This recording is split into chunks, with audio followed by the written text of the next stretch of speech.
भाँडोमा यस्तो फिज हुन्छ र यो दही बन्दाखेरि चाहिँ राम्रो र क्रिमी हुन्छ।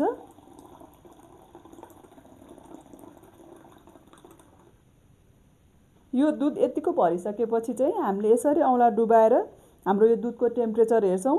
हामीले यसरी औँला डुबाएर एकछिनसम्म राख्न सक्छौँ भने चाहिँ हामीले यसमा दुध र दहीको मिक्सरलाई यसमा हाल्न सक्छौँ। होइन यो हामीले औँला छिराउँदाखेरि यो तातो छ धेरै नै भने चाहिँ हजुरहरूले अझ अलि एकछिन सेलाएर मात्रै त्यो मिक्सरलाई राख्नुहोला। मेरो चाहिँ यो ठिक्क भइसकेको छ। अब चाहिँ म यो मिक्सर राख्दैछु। मिक्सरलाई यसरी चारैतिरबाट यसरी राख्ने। यो 1 लिटर दुधलाई चाहिँ हामीले 2 टेबल स्पुन राख्छौँ, धेरै पनि नराख्ने। यसरी 2 टेबल स्पुन राखिसकेपछि यसलाई एकचोटि राम्ररी चलाउने। अब यतिको भइसकेपछि चाहिँ यसलाई यसरी माथिबाट कभर गरिदिने। यो चाहिँ मैले चिनी नहालिकन तताउन राखेको दुध हो।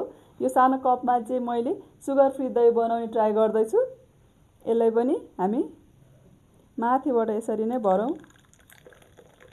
सानो सानो क्युट कपहरूमा सुगर फ्री दही बनाएर हेरौँ।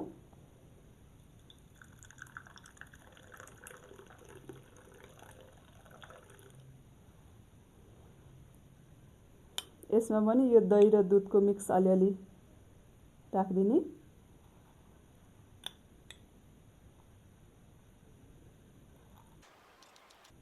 यो दही र दुधको मिक्सर चाहिँ यो दुधसँग राम्रोसँग घोलिनुपर्छ।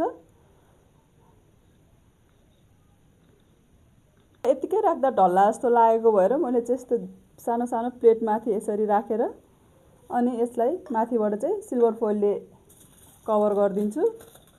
यो चाहिँ नढलोस् भनेर मैले प्लेट राखेको हो।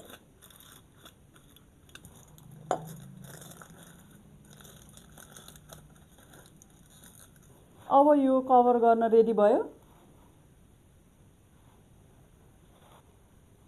यो साइडले नै यसरी कभर गरेर अब फेरि माथिबाट अर्को एउटा ब्ल्याङ्केटले यसरी मजाले तातो हुने गरेर छोपेर 7-8 घन्टाको लागि छोड्नुपर्छ।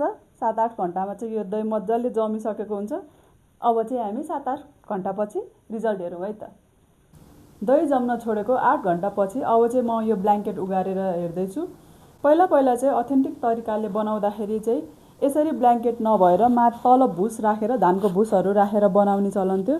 तर आजभोलि चाहिँ यो हामीसँग भुस नहुने भएको भएर यसरी ब्ल्याङ्केटहरूले छोपेर बनाउँछौँ। यो चाहिँ अलिकति उगारिदिएछ।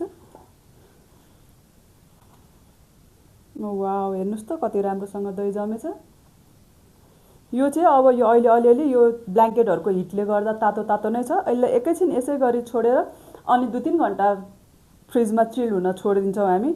अब यो कपको नि हेरौँ है कस्तो भएछ। यो कप चाहिँ अलिकति ढल्के छ। यो कस्तो भयो भन्ने कुरा मलाई नै पनि थाहा भएन। यो चाहिँ सुगर फ्री भएको भएर हो कि अलिकति यस्तो यो जतिको यस्तो मजाको सेट नभएर अलिअलि हल्लिरहेछ। यो चाहिँ यो पनि अब फ्रिजमा राखेपछि सेट हुन्छ कि त्यो पनि अब हामी फ्रिजमा राखेर निकालिसकेपछि हेरौँ है त। यो चाहिँ फ्रिजबाट निकालिसकेपछिको हो। मैले चाहिँ ब्ल्याङ्केटबाट निकालेर 10 मिनट रुम टेम्परेचरमा यतिकै छाडिदिइसकेपछि 3 घन्टाको लागि फ्रिजमा राखेर निकालेको हो। यो चाहिँ हेर्नुहोस् त यसको रिजल्ट चाहिँ यस्तो आएको छ। यो मजाले जमेको छ।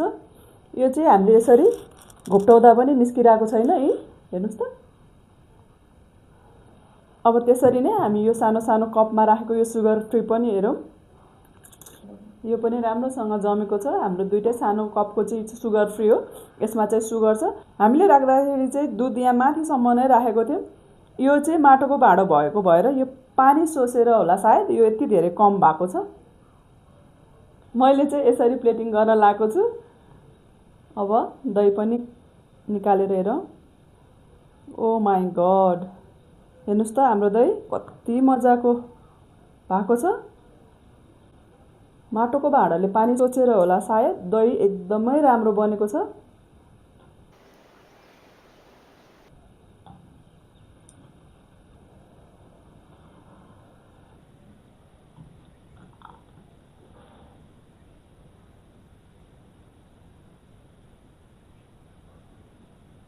मैले चाहिँ यसमा एउटा मिठाई पनि राखेको छु। मैले चाहिँ मेरो असार 15 यसै गरी घरमा दही बनाएर इन्जोय गर्दैछु। हजुरहरूले पनि आउँदै गरेको असार 15 अर्थात् धान दिवसको दिन यसै गरी आफैले घरमा मिठो दही बनाएर खानुहोला।